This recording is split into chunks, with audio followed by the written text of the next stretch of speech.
Folks, how we doing? Welcome to Good Works Tractors.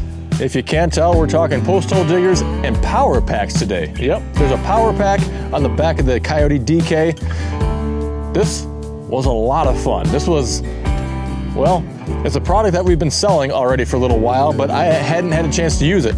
And I'm sure glad I did today. You can see the work that we did here. But let's go through what we're using today, what might work for you, what you might need, or when you might need a power pack on there. What the heck is a power pack? Over here on the John Deere, this is the IronCraft 1500 series hydraulic post hole digger.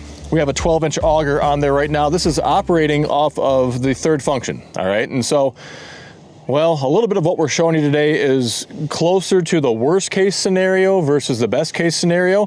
What we can't control are going to be the ground conditions. There's not a whole, I mean, there's some rocks, but there's not big rocks. And I think an area with big rocks is just going to struggle no matter what. But there are some rocks that you'll see. There's, 4, 5, 6 inches, nothing crazy. There's a big one in the bottom of that hole.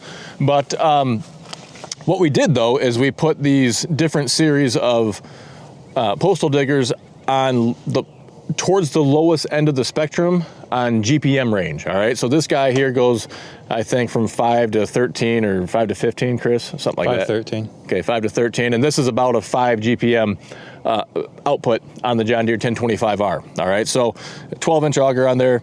You're going to see how that does. Now, the keen eye might pick up, there's actually an adapter between the SSQA plate and the loader, because right now IronCraft doesn't offer a JDQA version of their postal digger. They are going to be soon. We've been working on that, trying to get that going, and they're going to get into production here coming later this year. But for now, we have that adapter on there to make this work. We wanted to show this scenario. So that's what you have going on here.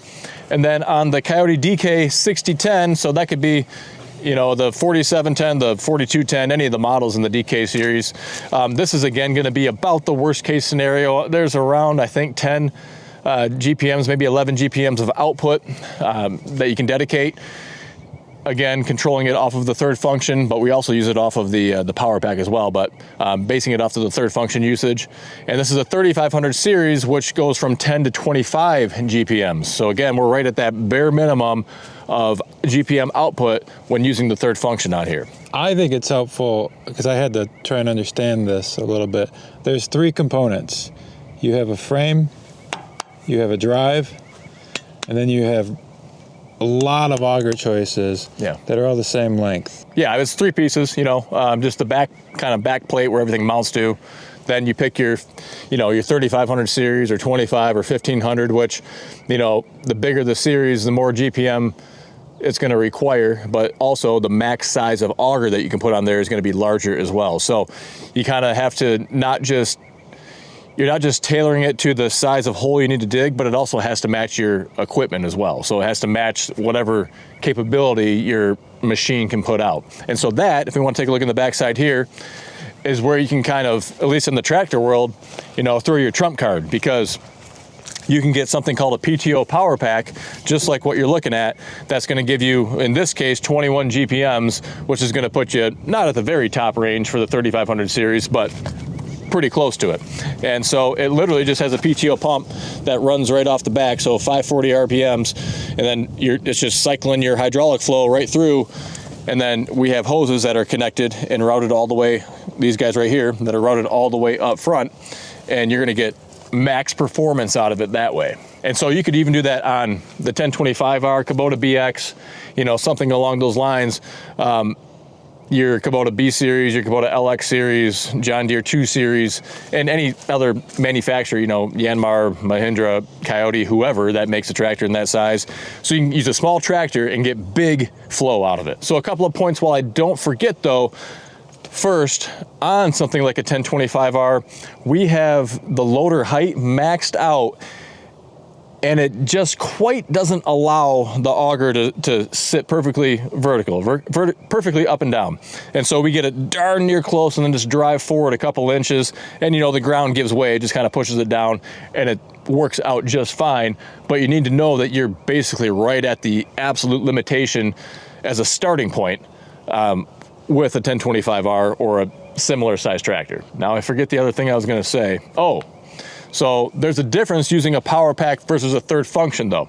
And one of the big reasons you would want to use a hydraulic auger is that you can spin in both directions. So with a traditional 3-point mount PTO driven auger that's hanging off the back, well, you can't reverse a PTO. So you can only spin it this way, and if you get it stuck and you have to try to pull it out, well, lots of times a 3-point doesn't have enough oomph to yank it out, and so then you're just trying to, you take the auger itself off, or the drive off the auger, and then you're trying to wrench that auger backwards up and out of the hole. It's just a huge pain. So having the ability to spin both ways to get yourself unstuck is huge, but this doesn't come with that feature standard out of IronCraft.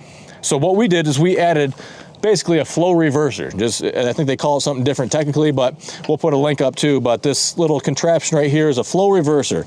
And so it has a neutral position, reverse, and forward. So we just marked it there, you know, a little cheat sheet, but you can change the direction there. Now, in our use today, we didn't have to hop off the tractor and change the flow direction at all. We were able to simply keep it in the forward rotation, going down, up and down, just fine, like you'd expect.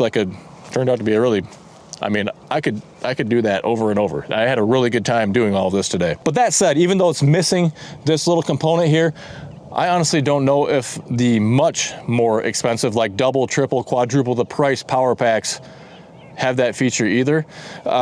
So you could shop around, but that's something that really caught my eye, was just the price point of this. And so adding on something that you may or may not want for a couple of $100 or whatever from Summit, it just gives you that flexibility. Folks, we are proud to be sponsored by RimGuard Solutions, a liquid ballast weight. It goes right inside your tires, completely hidden. Not only is it gonna help with safety, keeping those rear tires planted on the ground, it helps with loader efficiency and traction too. The benefits of RimGuard include being the heaviest all-natural liquid ballast weight on the market. It's not gonna corrode your rims like the old calcium chloride. It's not gonna freeze, and it's available at over 1,000 dealers nationwide. Find the dealer near you at rimguardsolutions.com. So the one thing we were scratching our head on a little bit is, we didn't figure out the answer, at least not yet, but was how we could tie in this flow reverser into a rear remote so that we could just control the direction of flow from the operator station instead of having to hop off the operator station, come out here and shift that lever. Or even if there was some sort of a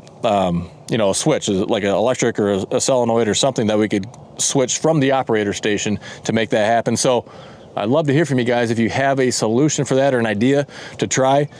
Just not something that we have been able to crack the code on yet. And so that is going to be the difference then between using the power pack or just using the third function, all right? I mean, you're just, holding down the third function button, like pretend you're opening and closing the jaws of a grapple, right? You got two buttons on there, so you're push it one way to close and push the other way to open. Well, you push it one way to spin this direction, and you push it the other way to spin the other direction. So you can do that right with the joystick versus the PTO power pack.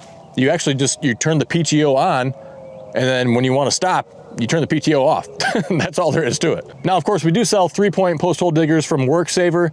We have a subcompact version from Oregon or WorkSaver, either way. But again, mounted on the 3-point, you don't have the ability to, when you lower your 3-point hitch, you're not putting down pressure on there. And WorkSaver does have an optional down pressure kit that you can get, but it's not going to come standard. Most folks don't get that. And so that's going to be a big difference, where on the loader, obviously you got down pressure there, so you can help that auger do what it needs to do. So again, there's pros and cons both ways to whatever angle you want to take. And a lot of you out there have used post hole diggers for a long time. You have a lot of experience with it. It's probably one of the most hated tools that's out there, just because they can be a real pain to attach to the back of your tractor. You have to take the top link off, got to take the quick hitch off, then you mount it, to the base of where the top link goes and everything else. And they're not a lot of fun to store. They get a kind of a bad rap, but they also perform a necessary evil. I mean, imagine we dug these two 24-inch diameter holes 4 foot deep. Chris, how long did it take? 2 minutes. 2 minutes? Yeah. Per hole. Yeah. It's a no-brainer. And again, we have pretty good soil. I'm not gonna deny that, but nonetheless, it was a lot of fun to use these. They did a great job, and I think it's definitely a tool worth considering. They're a pretty solid price point if you compare a quality 3-point PhD to one of these guys, I think you're gonna find that the convenience is worth the upgrade. Now I will say visibility, well, maybe operator comfort is a better way to put that. Doesn't get much more comfortable. I mean, it's just right in front of you. I love it when I don't have to go like this all the time while I'm working. So having it right in front of you is really nice, but when it does get almost to the bottom position with all the soil that's built up around it, you actually can't see if it's still spinning or not. So if you take your hand off the joystick and just hold it really slow, you can almost tell if it's sinking down, like it's pulling itself down or not, and then you know it's still spinning, but I don't think that works all the time. So that was a maybe the only downside that I just couldn't tell if it was still working, you know, if it was jammed up or not. But compared to being on the backside, that's where you can turn around and look, and you have a little bit better angle at what's going on to see if it's still spinning or not. So that again is a trade-off, but for me, we're gonna have to demo the 3-point version at some point out here. We've got some video from a while ago, but it's probably a category we've underserved, and it's just because they're just not fun to use.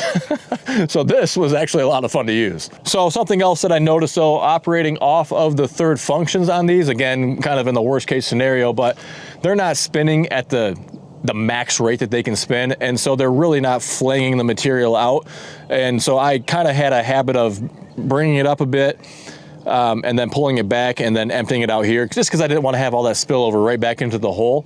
And it did work better when we used this one with the PTO Power Pack. It definitely was spinning at a higher rate. There's no doubt about it. And I only really did that at the very end. I cut it off when I was basically knew I was as deep as I wanted to go, and I wanted to make sure none of the dirt fell back in there. I cut it off, just raised it up, brought it back, and emptied it out back here. So, you know, again, it doesn't take long to figure out how to use one of these things effectively.